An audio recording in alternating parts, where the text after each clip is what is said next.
What's up, fellas? Welcome to a brand new episode of The Sports Student. My name's Wendell Epps, aka The Sports Student. In today's podcast, I'll be interviewing Haley Jordan.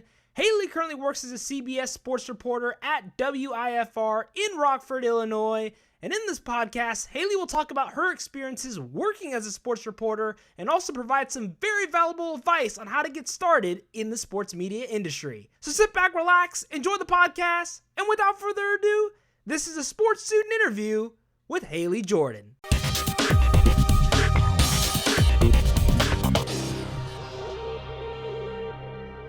Ladies and gentlemen, welcome back to another episode of The Sports Student. My name is Wendell Epps. Today, I'm delighted to be joined by Haley Jordan. Haley, thank you so much for coming on the podcast today. Oh my gosh, thank you for having me. I'm always excited to meet new fellow sports broadcasters. So thank you so much. Of course. So first thing first, can you just give a quick little rundown of where you got started in your sports media career and where you are now? Yeah. So I graduated from Indiana University. I grew up in Indiana, and just recently I got a job at WIFR as a sports reporter. So that is where I'm at right now. I work the night shift, so I have my days off and then I go in at 2 and don't get home until 11 p.m. So that's sports for you. But that's a little bit of my journey and where I plan to go. And hopefully one day I'll become a sideline reporter. That's the ultimate dream. That's awesome to hear. So how is it like working those night shifts, It's an adjustment. It's definitely an adjustment, but I did get my fix for that in college. So, a lot of times normal people, right? They have that normal 9 to 5 and it's everybody's been used to since we were growing up and going to school. But once that schedule kind of shifts, it is a bit of an adjustment. But in college, I had internships at local TV stations in Indianapolis, and that was their shift, 2 to 11, sometimes 2 to midnight, depending on, what was going on. But I have definitely gotten used to it. All the fun sports happen at night, so you definitely don't want to miss that, and that's enough to keep me interested in the profession. I will say my sleep schedule is just whack, so there's that, but other than that, I really enjoy it and you get used to it. Yeah, that's awesome. If you love something, then it's worth doing, whatever it takes. Were you a night owl growing up, or were you more of a morning person? I was a night owl, which I should be surprised. Yeah, I should all the fellow night owlers out there. Yeah. I should be surprised that this doesn't bother me. But yeah, even when I get home, so I get home around 10:30, 11 on most nights, and I'm up till 1, 2 a.m. sometimes, and I wake up in the morning at probably like 10 or 11. I'm like, man, everybody's been up for hours. So it definitely is weird. It's hard to connect with friends, that's for sure. But other than that, I have friends at work and friends at home that I try to keep in touch with, but it is worth it. So yeah, definitely. So do you have like a normal day routine with your job, or is every day sort of different? Yeah. So the thing with sports is you're never going to get the same thing every day, which is really what makes it fun. So right now we're transitioning, from basketball season and sort of MLB regular season to football. So that is going to be crazy. We just had a meeting yesterday and they're like, hey, everybody, we're going to change your weekends and we're changing your hours. And I'm like, whoa, I just got into this routine and now they're going to change it up. But I have a feeling that's how it is all across the country with local stations. So, we go from covering national sports and we got to show some love to our local high school sports too. So I'm gonna be on the football field for many, many, many hours coming up here soon, and wouldn't have it any other way. That's my favorite sport to cover. That's awesome. So can you describe what is it like covering like high school football in your area? Yeah. It's really special because when you cover national stuff, like it's great covering the Bears, and I love Justin Fields, and we even cover the Packers sometimes too. So that's great, but I don't personally know those players, and they are not going to take time to talk to local TV. So there's never going to be a chance when we have that individual connection with those players. But for football here at the local high school level, these kids, they have dreams just as big as we do. So it's really cool to find those story nuggets, be able to see, which athletes are really excelling throughout the year, and then kind of following their journey from high school to college to, hopefully the pros some days. I mean, James Robinson, who plays for the Jags, he's from Rockford, and, our station's been following him for years. So it's really cool to kind of see that build up. But yeah, local football, some people think, oh, it's not as glamorous. And I guess they're right. It is high school football, but I would honestly argue that it's more fun just because you have more of a personal connection to all the athletes and their families. Yeah, definitely. That's what it's all about too, like developing those personal connections. And then when you do stories on them, like you have that trust, it just makes it a lot easier in general. It's more fun too. Like it's so much Mm-hmm. more fun to talk to people on the job rather than sit at a screen in a Zoom conference. So Yeah, it's so much more fun to be able definitely. to just chat and hang out for a bit. Absolutely. Yeah, for sure. And how would you describe yourself in front of the camera? If I were to ask someone, what's Haley Jordan like in front of the camera? What would be In the front answer? of the camera. Okay, yeah. So I have a couple different I don't know what to call them, identities. So I would Yeah. say this is pretty much my normal voice that I use on TV. I try to keep it as natural as possible. I did one time take a poll on Instagram and I'm like, does my normal voice sound like my TV voice? And it was very split between the middle. So I'm not really sure there. This is normally my normal TV voice. I kind of shifted a little bit. But as far as when I'm sports reporting, I'm really high energy. I usually say whatever I want. In my highlights, I am free to just write whatever I want. So if I am covering baseball, I'll be like, he shot a laser beam to right field like Star Wars, like I like Love to that. like I like to put in some pizzazz and make it a little more fun. And then when I'm just standing in front of the camera, reading prompter, that's going to be a little bit more poised and professional. But, every sport that I cover, if I'm going out and doing a feature package, I always ask, can I play? Like, can you pitch me some? And then, I'll put that in my package. So I'm always on the field out there playing. And that always somehow ends up in my stories. That's awesome to hear. And I always love asking people that work in sports media industry this next question. Like, what were you like in school growing up? Were you like the energetic student? No, I was pretty overweight when I was younger and I was kind of a wallflower. I had my own group of friends and, I was never bullied or anything like that, but definitely people didn't pay attention to me. And I had, if somebody would have told me when I was younger, like, hey, you have the possibility of going to ESPN someday, I'd be like, what? So I kind of just grew into myself. Once middle school hit, I started doing pageants and that started developing my public speaking skills. And by the time I was in college, I had won Miss Indiana. And so that gave Nice. me a huge platform and the Yeah. confidence that I needed to, be in a really competitive, cutthroat business like this. So when I was younger, no, I wasn't energetic at all, didn't even brush my hair, or I was not camera ready. But as I grew up and kind of started to figure out who I was as a person, then, that translates pretty well to the screen once you're comfortable in your own skin. Yeah, most certainly. Like that's really cool too about the pageants. Like, how was that? Like winning Miss Indiana? That's a big thing. Yeah, actually, I credit Miss Indiana and that whole entire year for finding my true love for sports. I always knew since first grade I wanted to be a journalist, but I didn't know that I wanted to be on camera and I didn't know I wanted to do sports. I actually sang the national anthem at a minor league soccer game and I was there and, cameras were everywhere. There were sideline reporters, players on the field. And I was like, this is awesome. This is electric. I want to do this forever. And so I was kind of late in the game, just picking up sports, but studied it, got a job with Big Ten Network and just kind of hit the ground running and after that. So I credit Miss America organization for, my confidence, public speaking skills, and, finding my profession. That's very cool to hear. So like, what was the first sport that you really started like getting into? Oh gosh, getting into would be the NFL. So I grew up not watching the NFL, to be completely honest with you. I grew up playing all sorts of sports, so I already had the background knowledge of how to play and what it was like to be a player, but I never really would sit and watch the NFL with my family. I just had no interest in it. But then once college hit and I started watching more college football and attending games, I was like, okay, I really want to learn the nitty gritty rules of what's going on and not just, what everybody else sees, but really what's going on in the athlete's head. And so I started with NFL first, but the first sport I covered for Big Ten Network was field hockey. So, of course, field hockey is not as huge as IU football was, but I sure treated it like it was. So I know a thing or two about field hockey, surprisingly. That's awesome. I mean, I was the same way, like heading into college too. Like I really only knew about basketball, football, and soccer. Then Yeah. I started doing lacrosse and I was like, all right, it's actually not that bad of a sport. Like how important would you say it is though, to like develop those like skills and like knowledge in a variety of Yeah, sports? I see that little lacrosse stick in your Yeah. background. That's really cool. But yeah, it's easier than it looks. Like all you have to do is just to take some time out of your week to really study those players. What I do is I subscribe to a sports newsletter and it gives me the most important information that I need to know. It's called the Blitz, Sports Blitz. And that is really helpful in just kind of knowing, a little information about everything. For me, I'm not a golfer. And my news director, she was like, you're going to have to cover golf every weekend in July. And I was like, oh, wow.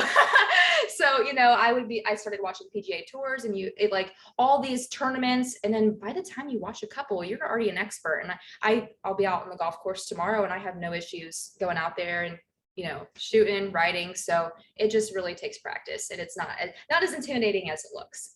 Yeah, exactly. Just got to continue to get the reps in, and then it'll help out in the long run for sure. So like moving on now, I want to like talk about like, what have you seen change in the sports media industry? I know you're still early in your career, but has there been anything that you've seen this change in the industry since you first got into it? I would say that everybody is expected, a lot is expected out of everybody. And it didn't used to be like that. Like when I'm out and about and I have all my camera gear, my tripod, every time without fail, somebody is like, why are you carrying all that? Like, and then even when I set up for interviews, people are like, don't you have a cameraman or somebody to help you? And I'm like, no, it's just me. So I know the MMJ style reporting has been in effect for a while, but even more so now. I am an MMJ. I can do news. I'm a producer. I can anchor if they want me to. So I can literally do everything. I can do live shots. I can sideline report. So I can edit. So it's not just a matter of being a good writer anymore or being really good on air. I would say I'm best on air or video editing, but I have to be a good writer too. So I think that's what's constantly changing is they expect one person to be able to do it all. And that is intimidating, but it's also fun. And moving into my next job, I'll be like, hey, I did boom, boom, and boom. And that's why I'm going to be good for this next job because I've done it all. Yeah, no, it's important to have those variety of skills. You would agree though that camera equipment is like heavy.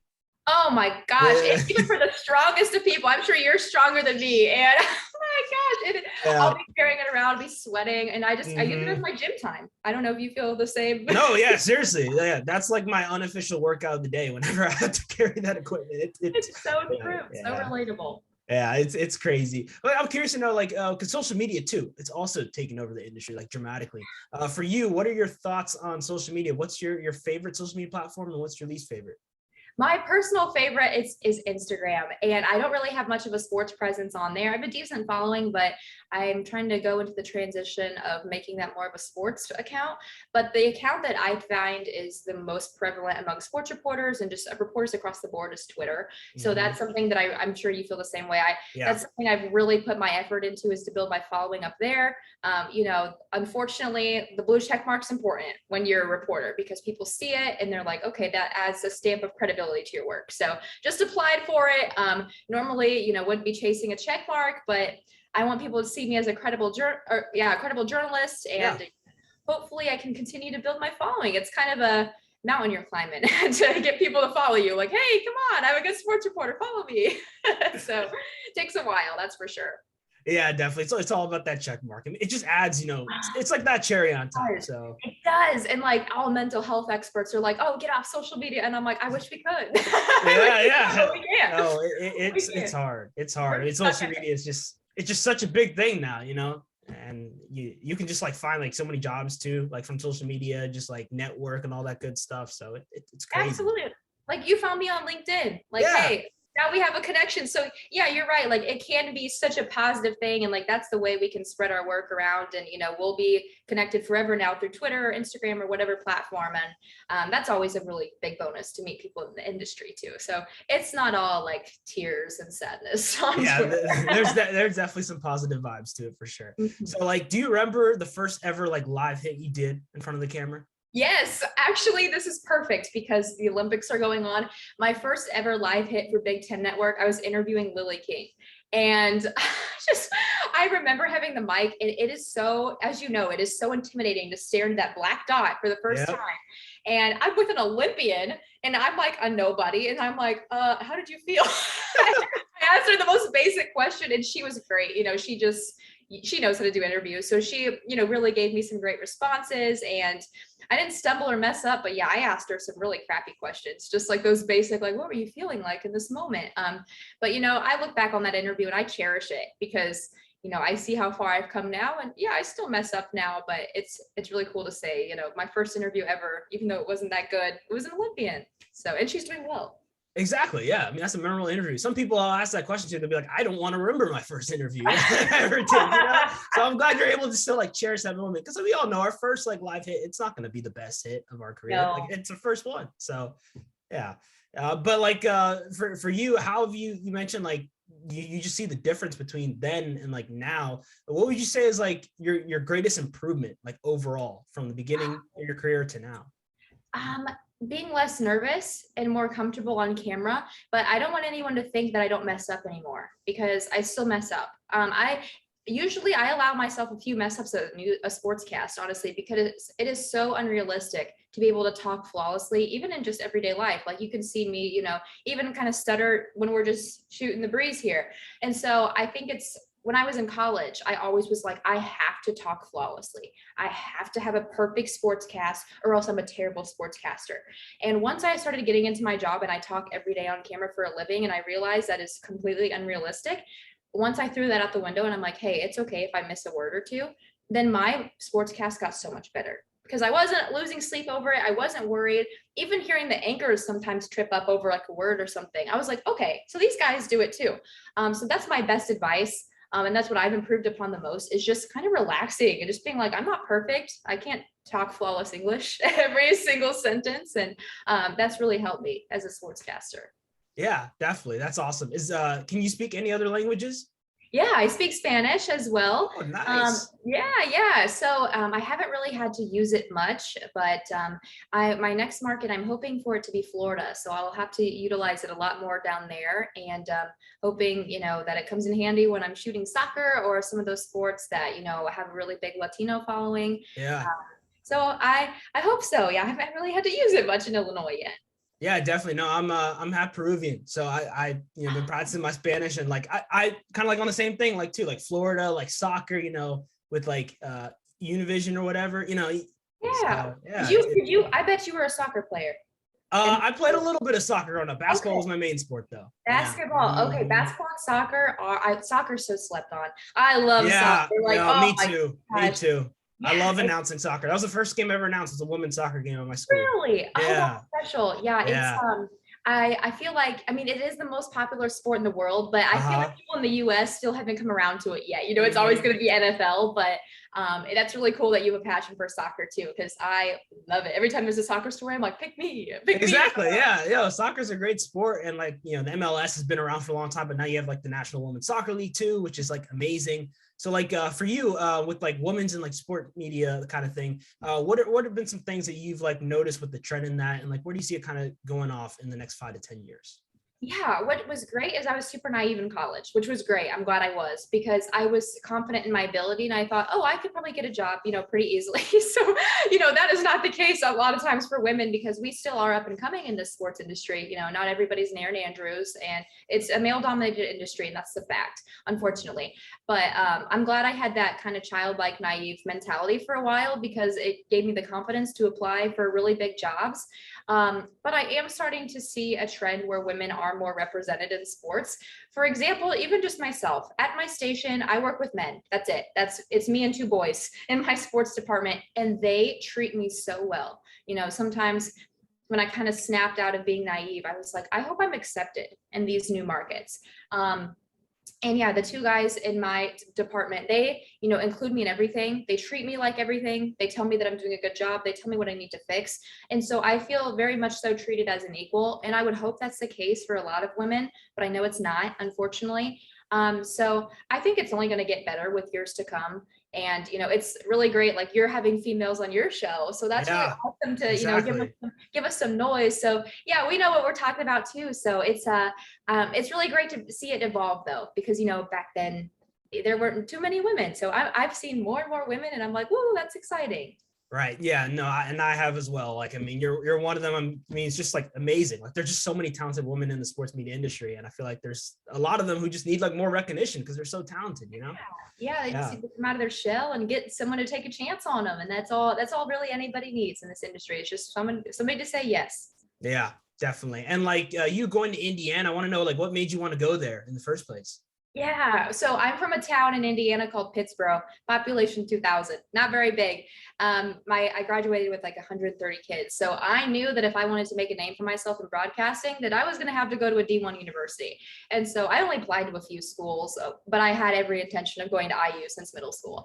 And once I got that acceptance letter, I was like, "Yep, done deal. I'll tell them tomorrow I'm going." And that's what happened. Soon enough, I was in Bloomington, and the reason why I chose it was because they have a really good journalism journalism program.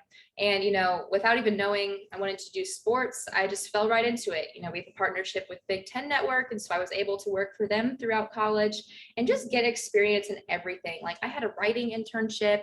I even worked a catering job. Like I had experience in everything you could think of. I got a lot of great internships out of the IU as well. It is a D1 university, so there are a lot of distractions. So I definitely had to keep my head down and keep my hard work up. But I'm so grateful to be a Hoosier, and I, hope I can make them proud. And also Sage Steele went there, and I love her. So she turned out to be really successful. Yeah, definitely. I have to ask you, what was your most memorable moment at IU? Oh my, there were definitely a lot. I think my favorite moment when it came to broadcasting was probably when Sage Steele came there, because she still comes back. She's one of those people that wants to give back. And she came down and she was actually the host at Miss America. So I knew her from, when I was at Miss America, and she was the host with Chris Harrison. But when she came to my school, I had her number and everything. So I texted her. I'm like, hi, I don't know if you remember me. This is Haley. We met on the Miss America stage, and, we talked a lot when we were at IU, and it was just so cool to be able to get her perspective on the sports industry, to see how she balances being a mother, a wife, with, being on ESPN and all of these cool platforms that she's been on in the past. So that was my favorite moment, sports wise. Yes. That's awesome. Someone like Sage Steele, she's incredible at what she does. So for her to be able to give back too, that's what it's all about. I love seeing that too in the sports media industry. Yeah, when people give back, that's just, that's so great. And it's admirable too. Yeah, no, it definitely is for sure. So what's one thing that you wish you knew in college that maybe you didn't figure out until a little bit later in your career?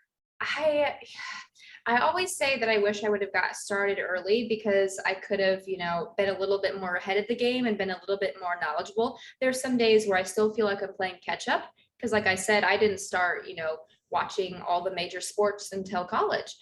So I wish I knew how important that was to start early, like start as young as you can. Even for, middle school students who think they might want to do broadcasting, like start watching as many games as possible. But at the same time, I'm kind of grateful that I was naive in that sense, because it has given me an opportunity to learn and grow from so many people. So like I said, like when my news director was like, you need to cover golf. And I'm like, what? It gave me an opportunity to really, go out and study and find those nuggets on my own. So I would not advise for people to start as late as I did. So I wish I knew that was important going into school. But at the same time, if somebody's kind of in my shoes, I would also say, it's okay, and you'll be able to catch up if you put in the work. Yeah, for sure. It's all about just putting in that work, and then it'll pay off in the long run. For you, how have you balanced though, working in the sports media industry? Because it's grueling hours. How do you balance that while still maintaining a social life too? I don't really have one. And that is just kind of how the first market goes. It depends. It depends what city you're in as well. So I'm in Rockford, and I don't know anybody here. I didn't know one single person. And like I said, I do work the night shift, so it's 2 to 11. So by the time I get home, it is too late and too dangerous to be, walking around the city at night. And so I've kind of accepted that this first job, I'm really going to focus on relationships within my work. And then, I go home to Indiana every other weekend. So I'm able to, see my family and see my friends. My boyfriend and I do long distance. So he's here in Rockford every other weekend. I'm going to Indiana. It's constantly switching states between the Midwest. And so, yes, I am able to enjoy my family and my friends still.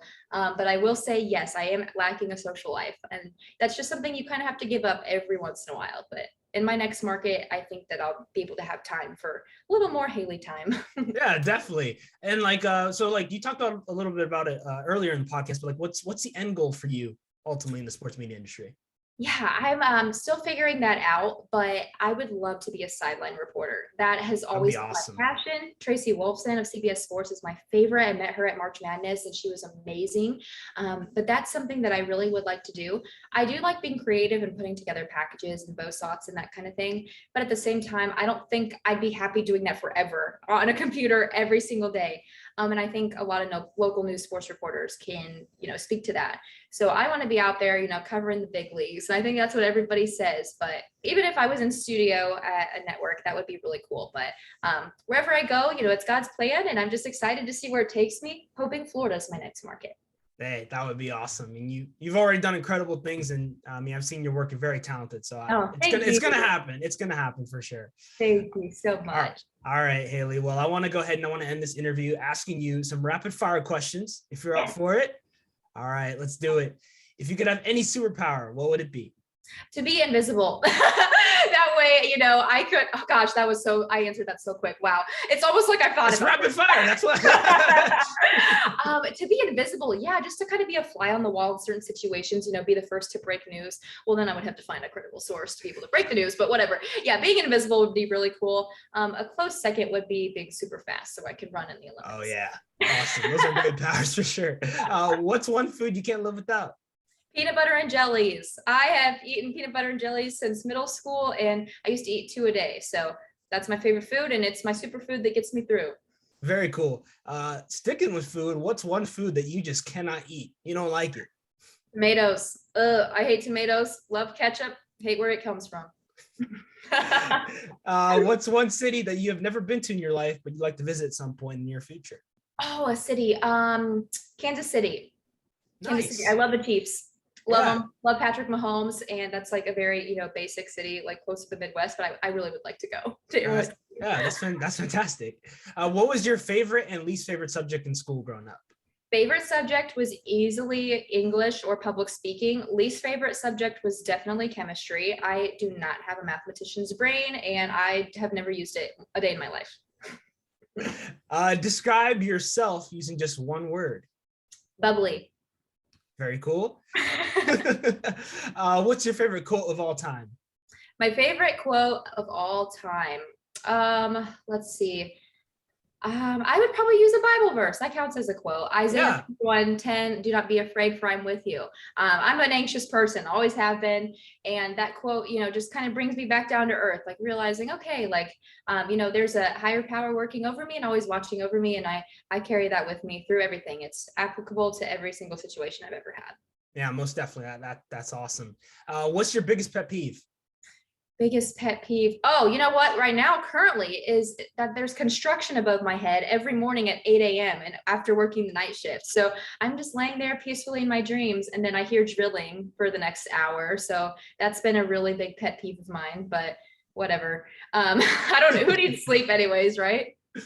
Facts. Let's see. With Haley time, you mentioned Haley time. What do you like to do in your free time? Give me 3 favorite hobbies you like to do.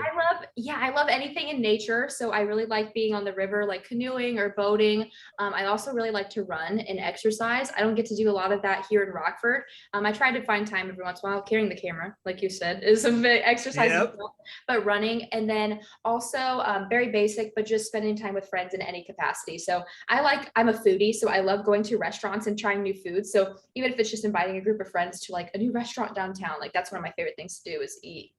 So those are my few favorite things.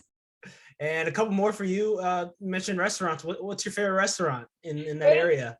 Okay, so in Rockford, there's so much good food. There was a place called Woodfire Pizza, and all my friends who have come to visit, they love it. I love it. Of course, I just love pizza because I just smash it. I could eat an entire pizza, honestly, let's be real. And so that's my favorite. I also love breakfast food. So there's a place called the Extravagant Cafe. It's very extravagant. It's great. So I have a couple of favorites down here. That's awesome. Does pineapple belong on pizza? Not for me, but it could for you. Do you like pineapple? No, I don't. Okay. It just, the texture. Yeah. I don't know, like the tropical versus the Italian. Like, I don't know. It just does yellow and red together. It's a different vibe. Yeah, it's definitely a different vibe. If you weren't working in the sports media industry, what would you be doing? If money didn't matter, oh gosh, I get this question all the time, and sports media is all I really ever known. I guess if I didn't really matter, money didn't matter, I would just be a stay-at-home mom and like a Zumba instructor or something. Nice. I'd be completely happy with, having a bunch of kids and, being a Zumba instructor. So even in addition to, sports, I do want to be a mother someday. So that is my number one priority, even over sports. But if money didn't matter, I would just stay home with the kiddos and hang out and watch football games with them all day long. That's awesome. And last question for you. What's one fun fact a lot of people do not know about Haley Jordan? I'm Native American. I am 50% Native American, 25% Cherokee, and 25% Navajo. So that's it's been really great to, be one of the first Miss Indianas that was Native American, and then also continue that into sports. So I'm hoping to make Cherokee Nation really proud. And that's something, I think a lot of people could tell with my hair and my facial structure, but it's something that a lot of people know, and I like to share that.